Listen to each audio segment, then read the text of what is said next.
Alrighty. Good afternoon, Passive House Conference. Well done. I like your fortitude. 4 p.m, 18. You're doing well. But I just want to talk today about, I guess I don't want to bring it too depressing for you guys, but kind of where we are currently sitting. So obviously I want to start, you should all pat yourselves on the back because obviously Passive House have obviously done a good job, being innovators in this space that we've talked about, Aaron and others have been pushing this issue for quite a long time to do something about climate change. So well done to you guys. But today, I guess I really want to talk about where we are as an industry, because obviously you guys are doing some great work leading from the front, but I'm more worried about these other guys who are following behind, because that's what we really have to do. So what's really interesting, I guess, if you think about where we've come over the past 7 years or so, it's been a bit of a roller coaster, hasn't it? We've seen some zero carbon legislation. We've seen a little bit of work from MB, and we've also seen the ITPs come and go very quickly.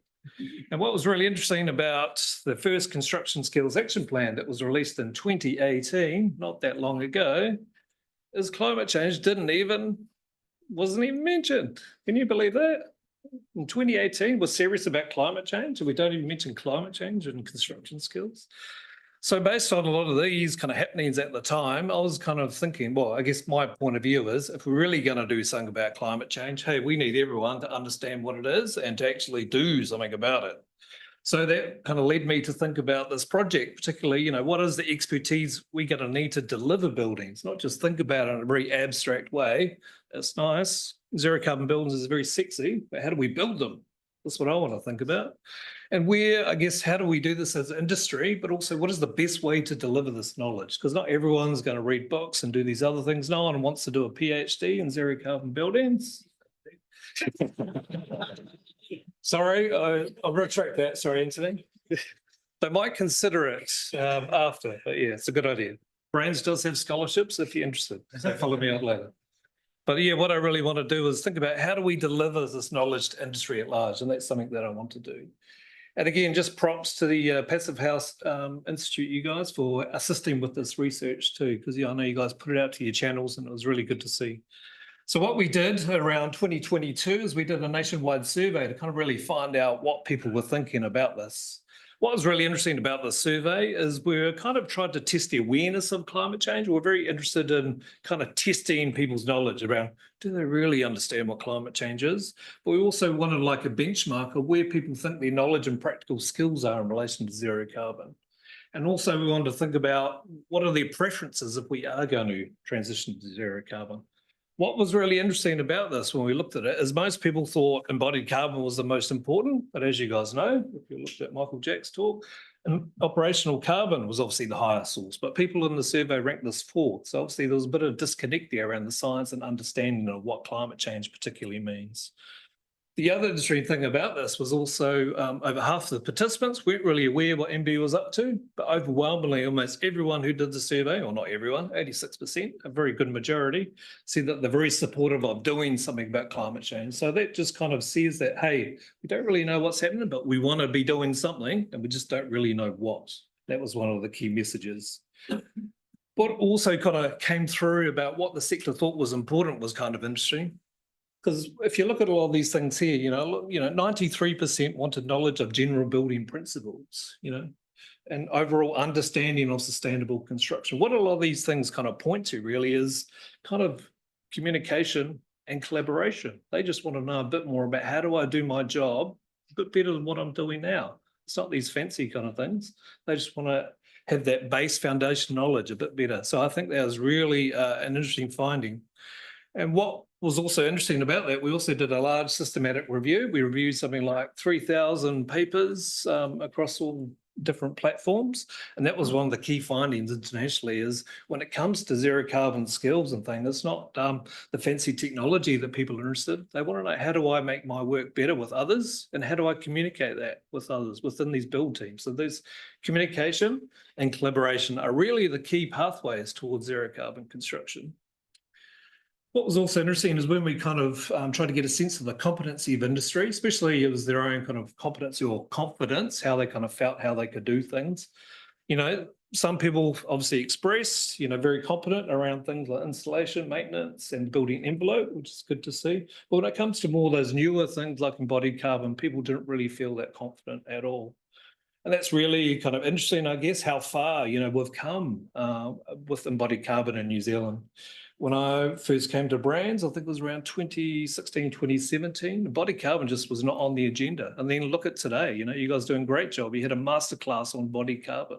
So I think it just shows you how far we have come in New Zealand. So I think, obviously we've still got a long way to go, but we are making great progress about how we're trying to get there. And I think that's something to really savor.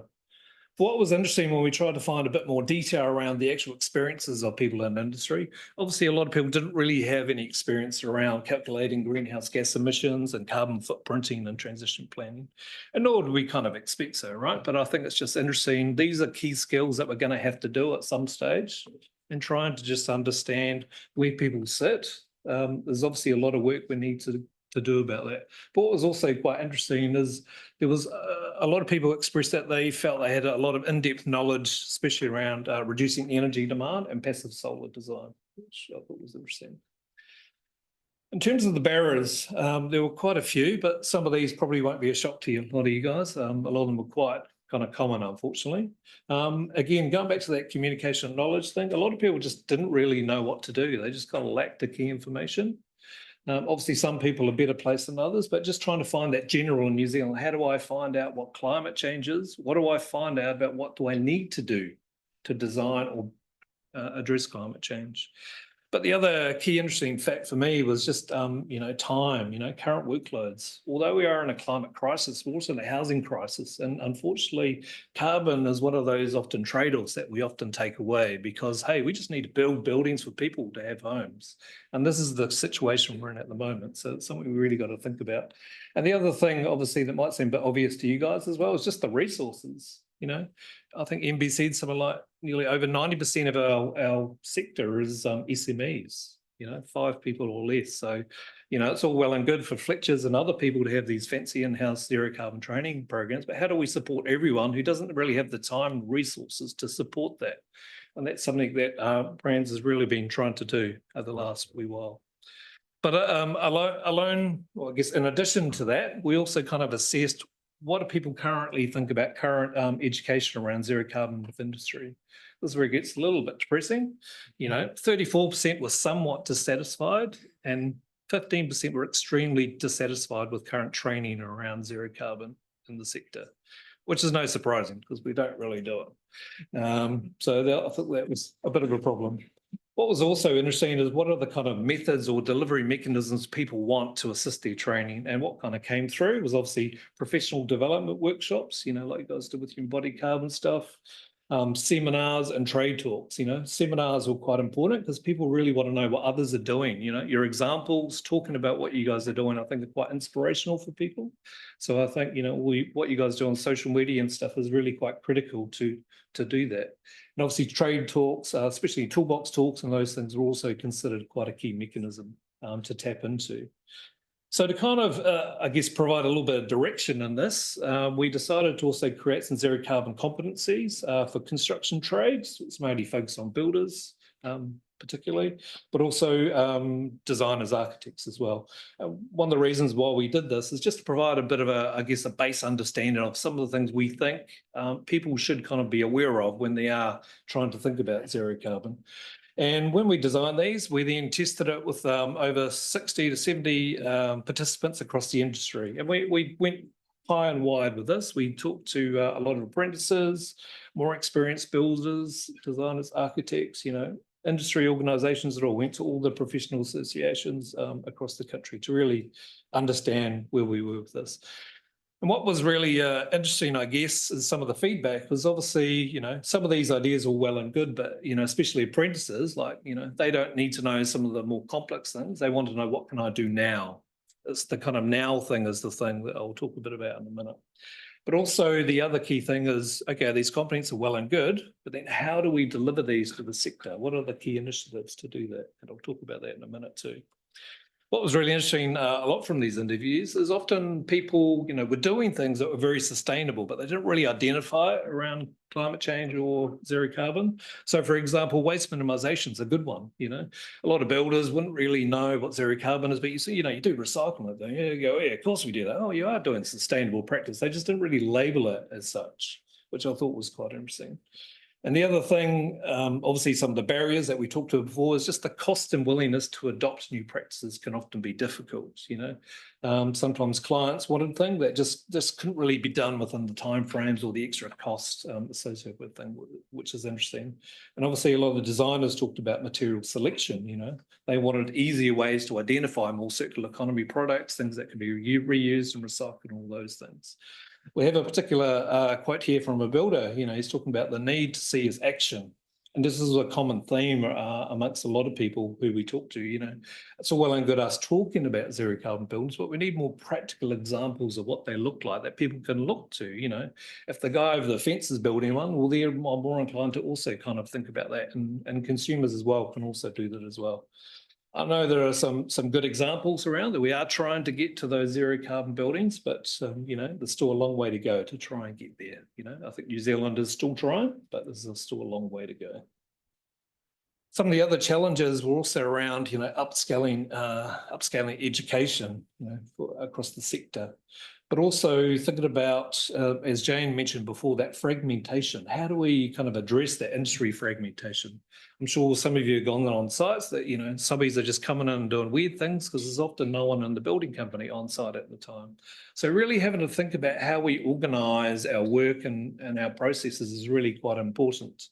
And that's something we really want to think about as well. And also the common language for coordination. And I think that's really important. And what I kind of mean by that is not necessarily we have strict fixture kind of words for things and we have to adhere to it, like it's communist Europe.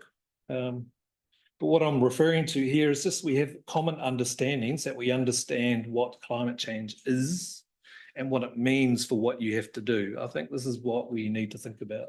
I don't think there's any fancy fix to this. That's why I call it kind of climate change literacy. We just really have to understand what it is and what do we need to do about it. What do we need to do from your particular points of view? And I think that's really important. As I said, there's no fancy technologies for this. It's just communication, collaboration, understanding what we need to do. And I think that's key. So based upon that, we've been doing some other work around how do we provide this guidance, and I think that's really quite important. So working with BCITO, Wahanga, the Construction Sector Accord, What's Left of It, i.e. Graham, and obviously Conco, who are also co-funding the study as well, as brands in the Building Research Levy. And where we're going with this, we're thinking about obviously an online e-learning module. So we're working with certified builders to think about how can we create a module that really speaks to builders so we can really think about that. Upskilling masterclasses is something I've been really thinking about. So I know you guys are making great efforts in that, but what I'm also interested in is kind of just the practical. No one wants to spend 6 hours doing learning modules and stuff. Just get out there and doing things. I was inspired recently when I visited the Irish National Construction Training Centre, and they do basically just practical sessions. They take people out, teach them how to tape and how to do the thermal, and that was just awesome. So that's something I really want to think about, how we do that. And the other kind of missing piece in this puzzle was thinking about the Polytech trainers and others, giving them support so they actually have things that they can teach these students. And that's something they're really lacking. And something else we're looking at there is just around zero carbon navigators. So this is around, peer-to-peer mentoring support for people in industry if they have questions or just want to know, where do I go? I'm really interested in thermal bridging. Who can I talk to?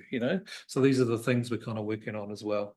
But taking that kind of systems point of view, we're also understanding that consent officers have a little bit of trouble understanding what zero carbon is as well. So we also want to support them in their work as well, because obviously that's where some of the problems lie. It takes a long time. But having said that, Brand's also got a number of initiatives that are also trying to make this a reality as well. One of the key ones I'm kind of quite proud of is one called the Climate Exchange. X is optional. But this kind of I call it like a fancy zero carbon hub. Some of you guys might have seen the zero carbon hub in the UK, but this is nothing compared to this one. This one's really about I call it a knowledge and collaboration hub. So it's an online resource that allows people to kind of talk to each other, share information. But what I like about this, it's got key things like ask an expert. You can also have private communities. Those of you old enough to remember the internet in the early days probably won't think this is very flash because it's basically just an online community. But where the flashness comes in, I guess, is the AI technology that's kind of back-ended from this. So when you're searching for information, it takes a lot of your activities and your profiles, and it curates information based on what you've kind of put into your stuff. So I think that's kind of the cool part. So you're going to get really specific information based on things that you really want. The other things you might be aware of is obviously Brands is partnering with MasterSpec, but obviously MB and NZGBC to help support the National Embodied Carbon Database. And I think this is a bit of a game changer because it means a lot of us will be using the same data when we're doing our carbon footprint. And I think that's really important, especially for the validation of all the different various carbon tools that are out there that will all make sure that when we are doing carbon footprinting, we all kind of get the same answer instead of 15, 16 different answers. And some other things that you might be interested in is obviously the Brands Resource Recovery Map. So I've been a bit busy the last year designing this GIS platform map that outlines all the key construction waste recycling reuse facilities in New Zealand. And I think this is a great resource to help us think about zero carbon action and provides a resource for us to think about, oh, I've got all this plastic, what do I do about it? And it's actually a practical way to kind of help you do that. So if you are interested, just kind of Google it and it will come up. So that's my details. Feel free to reach out in any way. I'm very interested to have the discussion, as I said before. Keep up the good work in Passive House. I know you guys are all fighting a good fight and just keep it up because we're only partway there. We've got a long way to go. So thank you very much.